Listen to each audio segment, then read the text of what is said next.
Jæja, það annar dagur af daglegri höfnun. Ég núna staddur á Akureyri með fjölskyldunum minni í skíðaferðalagi og ég skrapp út í smá göngutúr og ég fyrir fram Greifan. Mjög vinsæll staður hérna á Akureyri. Ég hef bara einu sinni farið á Greifan og það fyrir mjög mörgum árum. Ég man eftir að fá svona kolkrabapylsur. Svona ekkert eitthvað það merkilegt að bara skera pylsuna á pínum þannig að það flettast upp eins og kolkrabi. En ég var að pæla hvort þið væri til að gefa mig eina kolkrabapylsu frítt. En ég ætla að fara inn og spyrja hvernig gengur.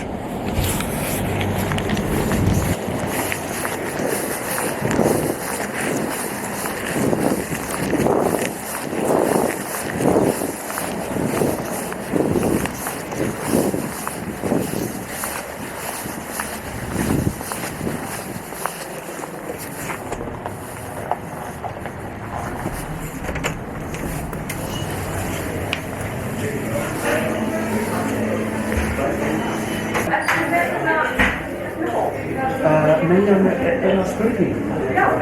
Ég að pæla. Þið selja ennþá svona kolkrabapylsu, er það ekki? Já, ég að pæla. Ég fekk það einhverjum mjög mörgum árum og ég að pæla hvort ég gæti fundið eina bara hérna. Nei, bara taka það í hvort ég gæti fundið eina fyrir. Ég að pæla hvort ég gæti fundið eina svoleiðis bara fyrir. Já. Ég held bara að eina hafa kannski láta að standa. Engin möguleiki.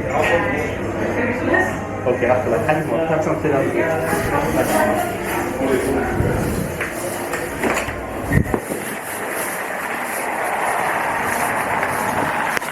ok.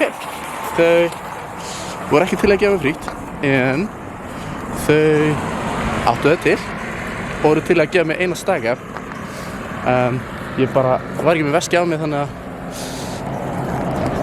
hefði samt alveg verið til að kaupa eina staga þó það sé ekkert eitthvað það spes. En allavega, eitt nei og ég er greinilega að koma með hluti sem er erfiðar að segja já við. Þannig að, já, kannski frítt stöð á matsölustöðum er aðeins of augljóslega já við, segja nei við.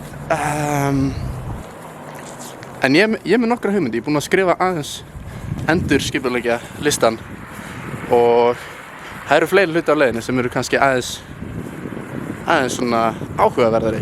Á þessum tímapunkti þá mér fannst eins og það væri bara orðið geðvægt auðvelt að fá já hjá fólki og mér langar að pína að sjá bara hvað maður getur fengið fólk til að segja já við líka. Ég held að það verið mjög áhugavert.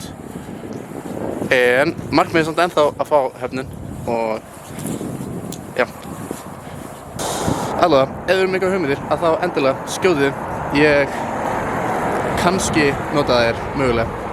En já, bye bye.